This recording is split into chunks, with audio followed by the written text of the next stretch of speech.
예스라 1장 1절에서 3절입니다.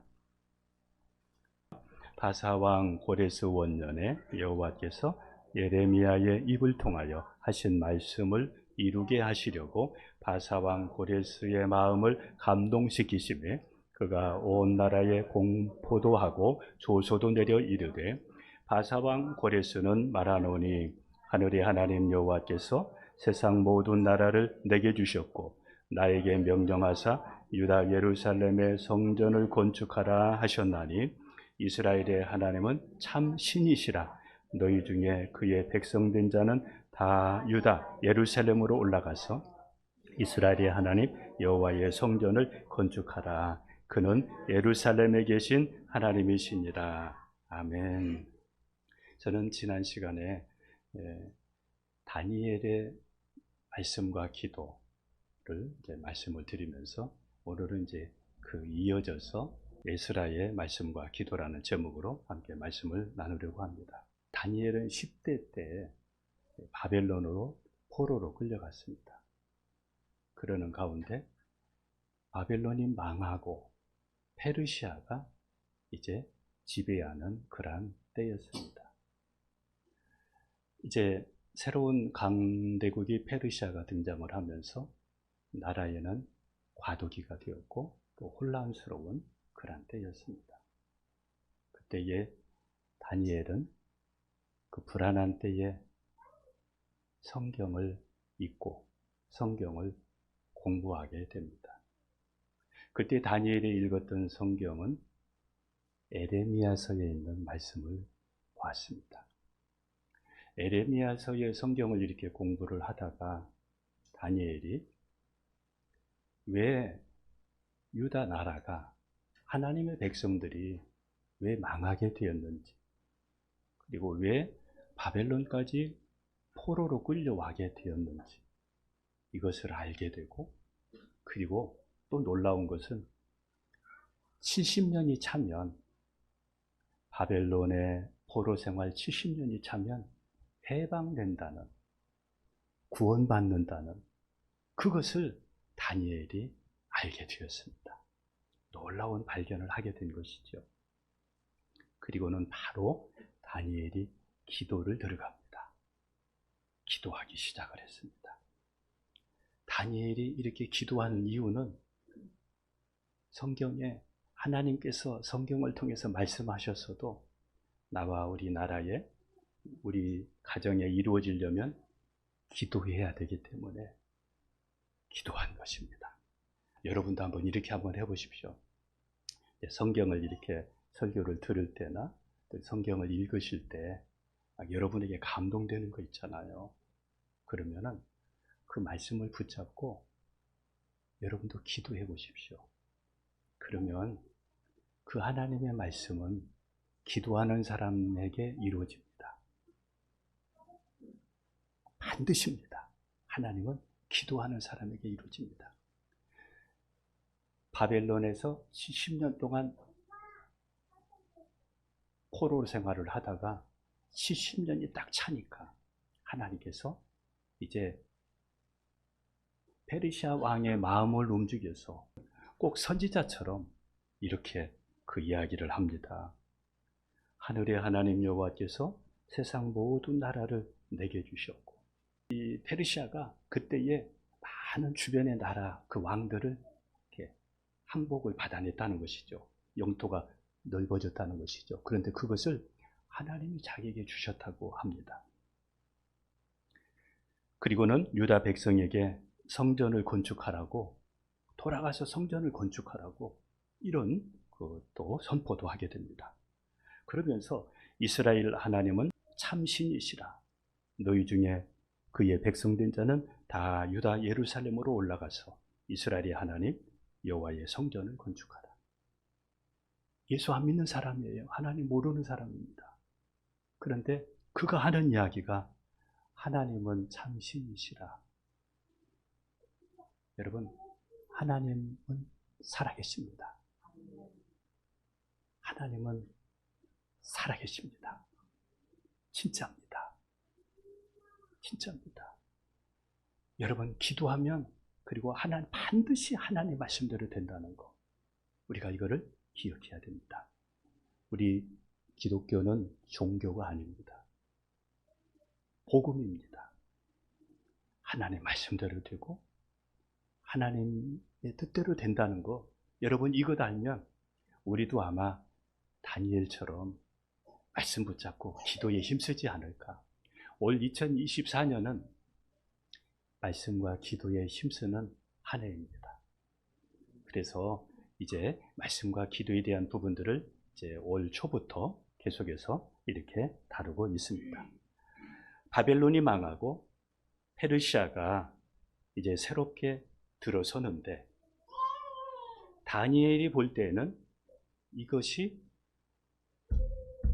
하나님의 징조일 수 있겠구나. 이 성경을 읽으면서 이렇게 깨닫게 된 거예요. 70년이 이제 곧 되어 가는데 이렇게 새로운 나라가 들어선 것은 하나님의 무슨 징조일 수 있겠구나. 그러면서 하나님이 일하실 징조일 수 있다면 이제 내가 이 말씀을 붙잡고 기도해야 되겠다. 그렇게 하면서 이제 다니엘이 기도를 시작을 했던 것이죠. 여러분 지금도 똑같습니다. 우리가 성경을 읽고 공부하면 놀라운 비전과 희망과 그리고 은혜를 내가 발견할 수가 있습니다. 그리고 그 은혜와 그 비전이 내 자신을 만들고 우리의 가정을 만들어가게 될 것입니다. 올 한 해가 여러분에게 그러한 한 해가 되기를 주님의 이름으로 축복합니다. 히브리서 11장 1절에 보면 믿음은 바라는 것들의 실상이요. 우리가 성경을 통해서 읽고 그리고 이제 거기에서 꿈을 가지고 그 말씀을 바라보면서 기도하면서 살잖아요. 근데 믿음은 바라는 것들의 실상이요. 보지 못하는 것들의 증거니 선진들이 이로써 증거를 얻었느니라. 믿음은 바라보는 것인데 바라본 대로 된다는 것입니다. 여러분도 말씀 붙잡고 기도하면서 하나님은 진짜구나. 하나님 정말 살아계시네. 하나님이 나와 함께 계시네. 이것만 내게 부딪히면 그때부터 나에게 변화가 일어납니다. 이게 변화가 일어납니다. 지금 세상에는 유례 없는 냉동 한파, 또 홍수, 또 무더위, 지진, 우리가 잘 알고 있듯이 전쟁, 중동에 자꾸 전쟁이 확산되어 가고 그렇게 있습니다. 이것을 가리켜서 마태복음 24장 8절에서는 재난이다. 그런데 재난의 시작이다. 이렇게 말씀했습니다. 한번 볼까요? 마태복음 24장 7절 8절입니다. 같이 갑니다. 민족이 민족을, 나라가 나라를 대적하여 일어나겠고 곳곳에 기진과 지진이 있으리니 이 모든 것은 재난의 시작입니다. 1994년 1차 북핵 제네바 합의를 이끌었던 그 로버트 갈루치라는 사람이 이런 이야기를 했어요. 올해 동북아 쪽에 전쟁이 일어날 것 같다. 그러면서 한반도를 이야기를 하고 또 중국과 대만의 전쟁이 일어날 것을, 이런 이야기들을 이렇게 한 것을 우리가 봤습니다. 여러분, 우리는 이러한 때에 어떻게 해야 될까요? 이 속에도 하나님의 뜻이 있습니다. 모든 주권은 하나님께 있습니다. 하나님이 허락하지 않으면 무슨 일도 안 일어납니다. 모든 주권은 하나님께 있습니다. 그러면 우리가 어떻게 해야 되겠습니까? 우리는 말씀과 기도로 이것을 준비하는 겁니다. 말씀과 기도는 여러분에게 꿈과 희망을 주실 것입니다. 예레미야서 33장 2절 3절을 읽는다면 일을 행하시는 여호와, 그것을 만들며 성취하시는 여호와, 그의 이름을 여호와라 하는 이가 이와 같이 이르시도다. 너는 내게 부르짖으라. 내가 내게 응답하겠고 내가 알지 못하는 크고 은밀한 일을 내게 보이리라. 모든 일은 하나님이 하시네. 내 일도 나라의 일도 하나님이 하신다. 그래서요, 저희들은 우리가 수요일, 금요일, 주일날 이렇게 늘 모여서 우리가 기도할 때에 하나님께서 우리 나라에도 은혜를 주셨고 한 번은 태풍이, 엄청난 태풍이 우리나라에 온다는 거예요. 그래서 우리 대전에도 태풍이, 큰 태풍이 온다고 언론에도 TV에도 막 말들이 참 많았습니다. 그래서 우리가 기도했습니다. 하나님, 태풍 진로 바꾸게 해주세요. 하나님, 우리나라 태풍으로 피해가 없게 도와주세요. 그렇게 기도했는데 그날이 되었습니다. 저는 새벽에 태풍이 아직 안 온 걸까? 너무 조용해서. 그리고 나니까 지나갔습니다. 아무런 피해 없이, 어려움 없이 지나갔습니다. 여러분, 기도하면 됩니다. 기도하면 됩니다. 요즘에 신앙인들이 참 안타까운 것이 말씀대로 살아도 안 된다는 생각, 기도해도 소용없다는 생각, 이 생각 속에서 잡혀 있는데, 여러분, 이거 믿음의 생각이 아닙니다. 여러분도 말씀 붙잡고 기도하다 보면 하나님께서 여러분을 통해서 일하실 줄로 믿습니다. 일이 잘 안 풀리고 그리고 힘들 때 성경 읽고 기도하는 시간으로 삼아 보십시오. 그 시간이 5년이 지나고 10년이 지나면 여러분이 염려하고 걱정하는 것보다 더 귀한, 영적으로 부유한 사람이 되어지고 반드시 여러분의 그 문제도 해결됩니다.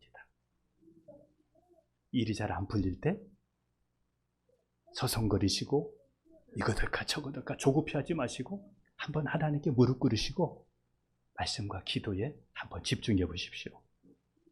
다니엘이 이렇게 기도하니까 하나님께서 이방인 페르시아 왕의 마음을 움직이셨습니다.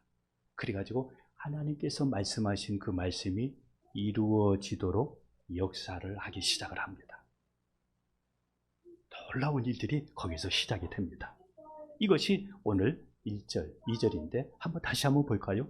바사왕 고레스 원년에 여호와께서 에레미야의 입을 통하여 하신 말씀을 이루게 하시려고, 여기 보세요. 누구의 입을 통하여 하신 말씀을 이루게 하시려고? 에레미야 선지자에게 하신 말 이루게 하시려고. 그 다음입니다. 시작. 바사왕 고레스의 마음을 이루게 하시려고 바사왕 고레스의 마음을 어떻게 했어요? 감동을 시키셨어요. 자, 그 다음 읽습니다. 시작. 그가 온 나라에 공포도 하고 조서를 내려서 바사왕 고레스를 말하노니 하늘의 하나님 여호와께서 세상 모든 나라를 내게 주셨고 나에게 명령하사 유다 예루살렘의 성전을 건축하라 하셨나니. 그래서 하나님께서 바사왕 고레스를 통해서 유다 백성들이 고국으로 돌아갈 수 있도록 고국으로 돌아가라고, 가서 성전을 건축하라고 이렇게 권면하고 이렇게 선포했습니다. 아니, 이런 일이 어떻게 일어날 수 있습니까? 그런데 하나님이 하시니까 이런 일들이 일어났습니다. 하나님의 말씀대로 바벨론에서 이스라엘 백성들이 귀환을 하기 시작하는데 1차 귀환이 스룹바벨을 통해서 주전 538년에 성경에서 구원을 상징하는 두 가지가 있는데, 첫 번째는 애굽에서 이스라엘 백성들이 출애굽할 때 구원, 두 번째는 페르시아에서 이스라엘 백성들이 해방되는 것, 이 두 가지 구원이 성경에 나와 있습니다. 고레스가 유다 백성들을 고국으로 보내주면서 고백했던 것, 하늘의 하나님이 고레스에게 이 땅의 모든 나라들을 주셨다 이렇게 말하는데, 이 내용이 어디 있는 줄 아세요? 이사야서 45장 1절을 같이 한번 읽겠습니다. 같이 갑니다. 여호와께서 그의 기름 부음을 받은 고레스에게 이같이 말씀하시되 내가 그의 오른손을 붙들고 그 앞에 열국을 항복하게 하며 내가 왕들의 허리를 풀어 그 앞에 문들을 열고 성문들이 닫히지 못하게 하리라. 다니엘이 성경을 공부하면서 보면서 이 고레스 왕에게 다니엘이 이렇게 말했죠. 왕이요, 성경에 오래전에 이사야 선지자를 통해서 고레스라는 사람이 왕이 될 터인데 그 왕이 여러 나라들을 정복할 것입니다. 그런데 그분이 바로 당신입니다. 당신에게 이런 일을 행하신 것은 하나님의 뜻이 있을 것입니다. 그 뜻이 뭐냐 하면 이스라엘 백성들을, 유다 백성들을 고국으로 돌아가게 하는 겁니다. 그것도 성경에 70년이 차면 된다고 하셨는데, 이 말을 다니엘을 통해서 듣고 고레스가 하나님의 말씀대로 이렇게 이스라엘 백성들을 귀환하게 하신 것이죠. 이스라엘의 두 번째 귀환이 스룹바벨을 통해서 1차 귀환이 이루어지고 2차 귀환이 이루어지는데, 그 2차 귀환을 에스라를 통해서 이루어지게 됩니다. 이 스룹바벨을 통해서는 성전을 재건하는 일이 이루어졌다면, 에스라를 통해서는 말씀의 재건이 일어납니다.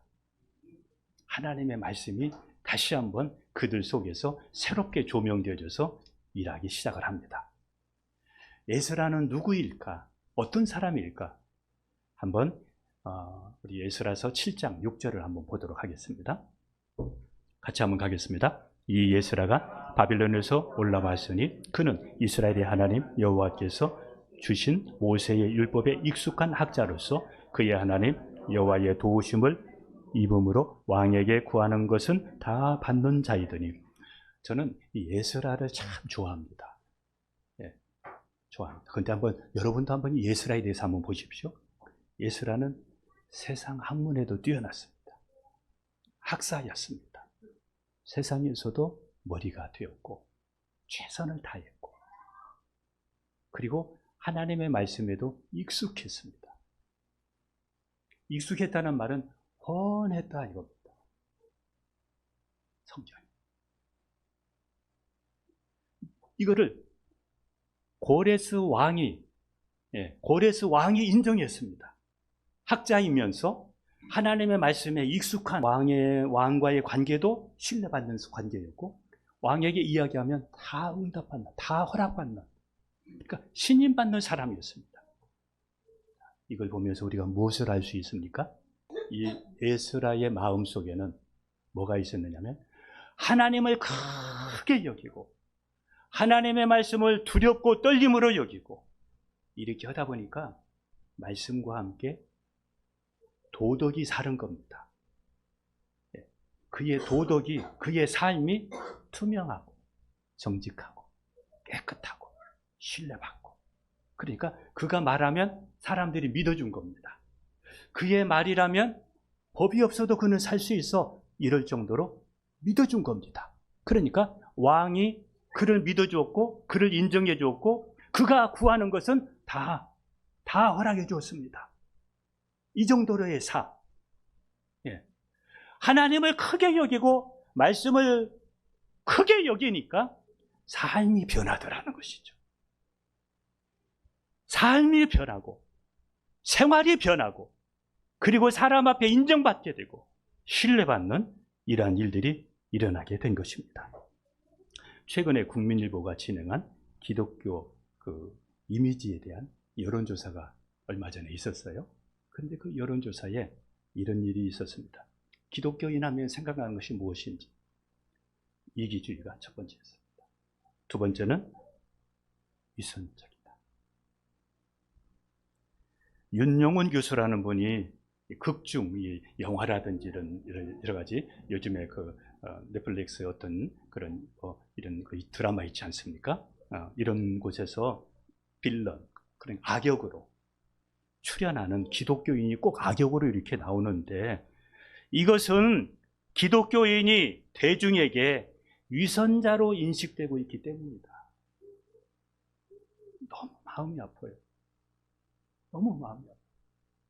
세상 사람들은 교회를 볼 때에 위선자로 여긴다는 거예요. 그러니까 꼭 악역으로 해서 이렇게 등장을 시키고 있다는 거예요. 예수 믿는 사람은 여러분 정직해야 됩니다. 진실해야 됩니다.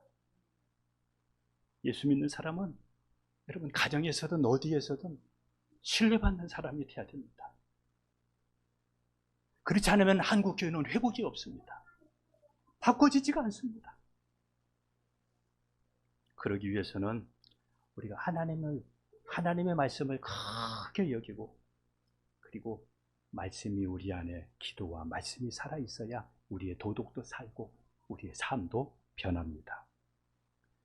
에스라가 율법에 이렇게 익숙했었는데 우리도 이번에 올 한 해는 성경에 좀 익숙했으면 좋겠습니다. 어느 제자가 선생님께 물었습니다. 선생님, 제가 이 책을 훤하게 통하고 싶은데 어떻게 하면 될까요?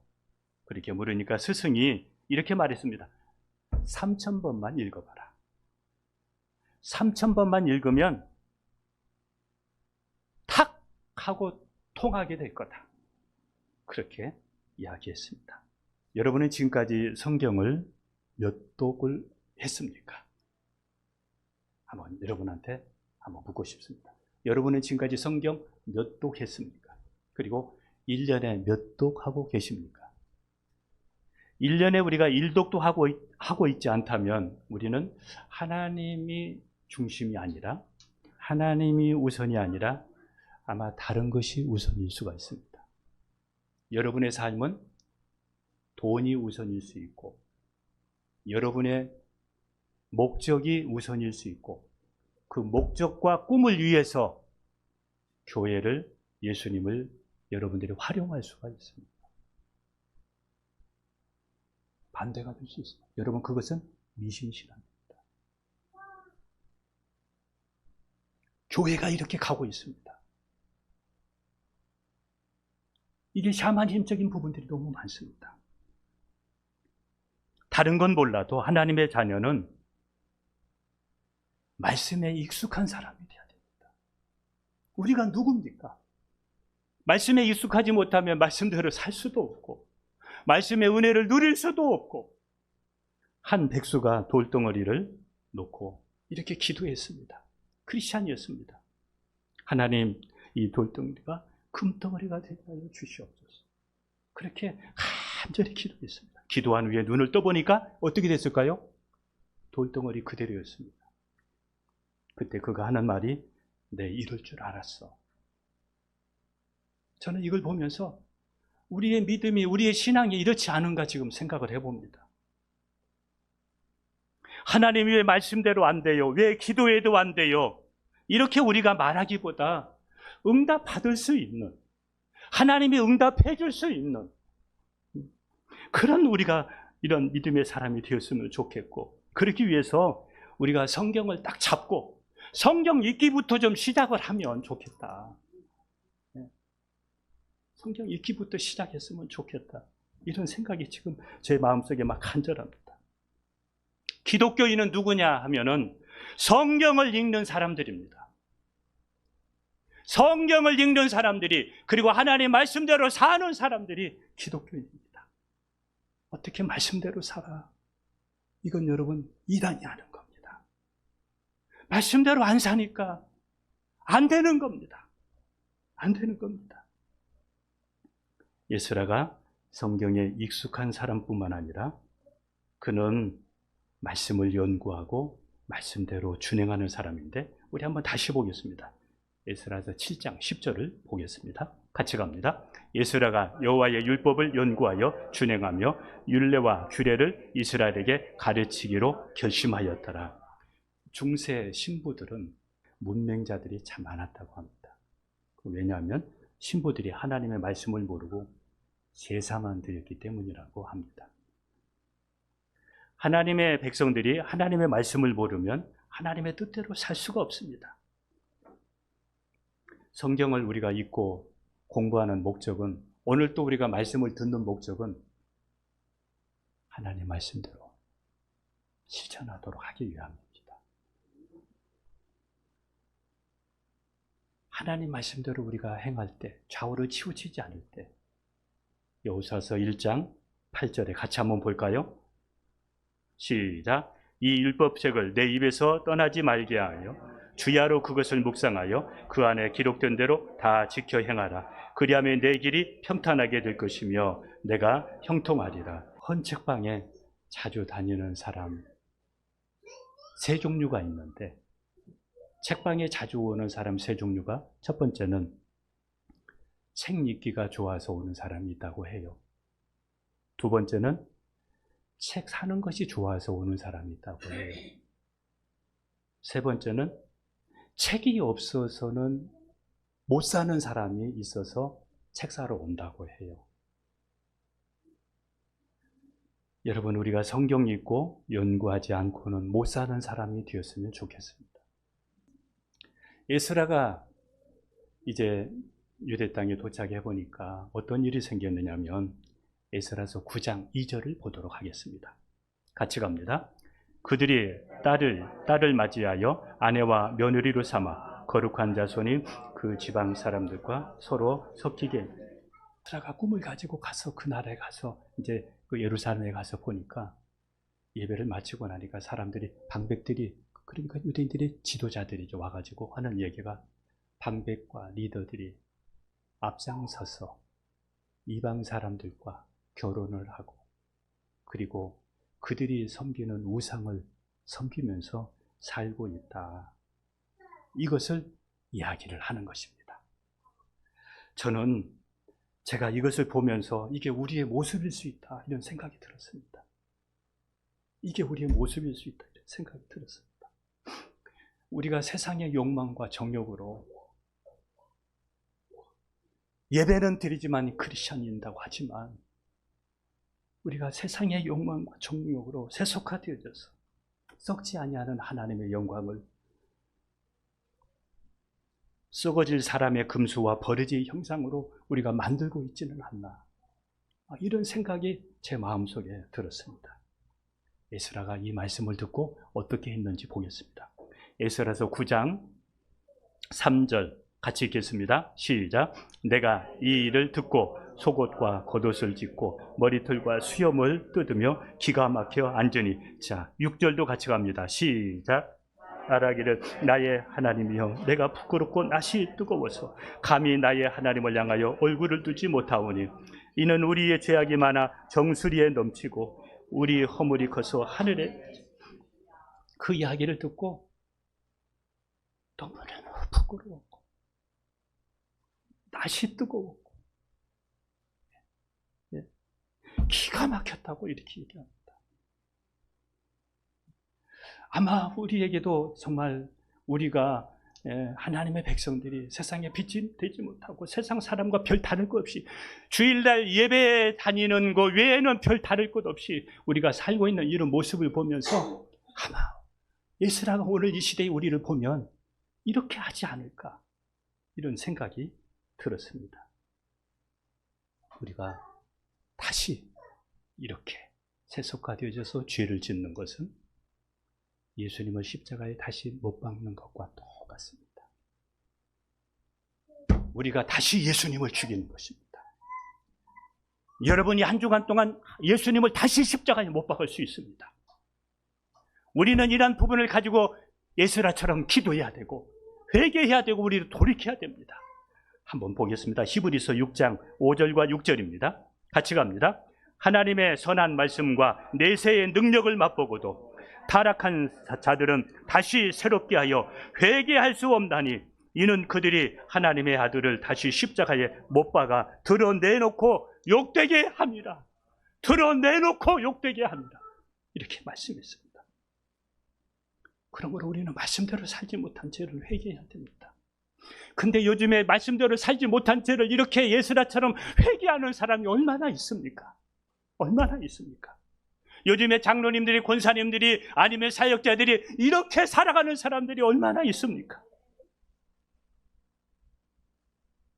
한 번은 에스라를 통해서 성경을 읽기만 하는데 어떤 변화가 일어나는지 한번 보도록 하겠습니다. 에스라를 통해서 말씀의 가르침을 받을 때 느헤미야서 8장 1절에서 1절을 먼저 보겠습니다. 같이 갑니다. 이스라엘 자손이 자기들의 성읍에 거주하였더니 7째 달에 이르러 모든 백성이 일제히 수문화 광장에 모여 학사 예스라에게 여호와께서 이스라엘에게 명령하신 모세의 율법을 가져오게. 자, 이제 모세의 율법을 가져왔습니다. 이제 8절 9절입니다. 시작. 하나님의 율법을 낭독하고 그 뜻을 해석하여 백성에게 그 낭독하는 것을 다 깨닫게 하니 백성이 율법의 말씀을 듣고 다 우는지라. 자, 여기까지입니다. 그 말씀만 읽는데도 그들이 눈물이 나고 회개하고, 하나님의 말씀만 읽는데도 그들이 회개가 일어나고 변화가 일어나고 영이 살아나고 수문학 광장에 여기에 하나님의 놀라운 부흥이 일어났습니다. 놀라운 부흥이 일어났습니다. 저는 이런 일이 우리에게 일어났으면 좋겠습니다.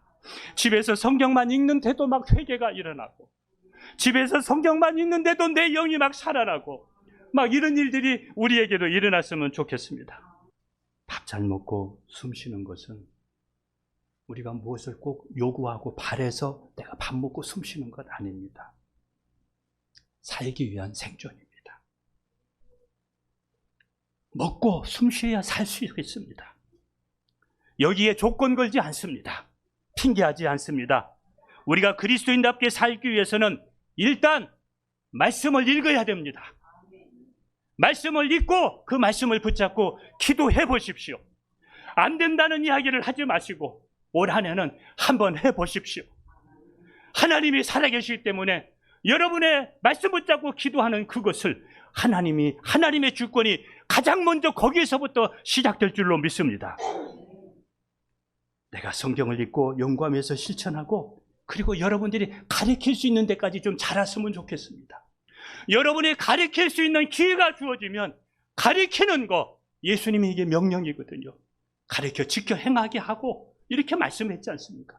이런 예수님의 제자들이 다 되기를 예수님의 이름으로 축복합니다. 우리는 할 일도 안 하면서 하나님께 우리는 너무 많은 것을 바랄 수가 있습니다. 나는 안 하면서 원하는 것만 많이 있을 수 있습니다. 아까 말씀드렸듯이 밥 잘 먹고 우리가 숨 잘 쉬고 이렇게 잘 살면, 건강해지면 우리의 꿈도 이루고 우리의 소망도 이루듯이 우리가 말씀 읽고 기도하다 보면 하나님이 하나하나 뒤돌아보니까 다 하나님의 은혜였고 하나님의 역사였고, 올 한 해를 뒤돌아볼 때 여러분의 가정에 간증이 끊이지 않기를 축복합니다. 하나님은 살아계시기 때문에, 기도하면 되기 때문에, 그렇지 않으면 기독교는 존재할 수 없습니다. 그렇지 않으면 우리 교회는 존재할 수 없습니다. 하나님이 살아계시고 하나님이 나와 함께 계시다면 누구든지 도전할 수 있습니다. 누구든지 다시 시작해 볼 수 있습니다. 여기서부터 변화가 시작되어지고 말씀을 가까이 하게 되고 기도가 살아나고, 여기서부터 하나님의 역사가 여러분을 통해서 예스라에게 역사하셨듯이, 다니엘에게 역사하셨듯이 우리 교회에도, 여러분의 가정에도, 여러분에게도 막 그런 간증이 많이 일어나기를 주님의 이름으로 축복합니다. 기도하겠습니다.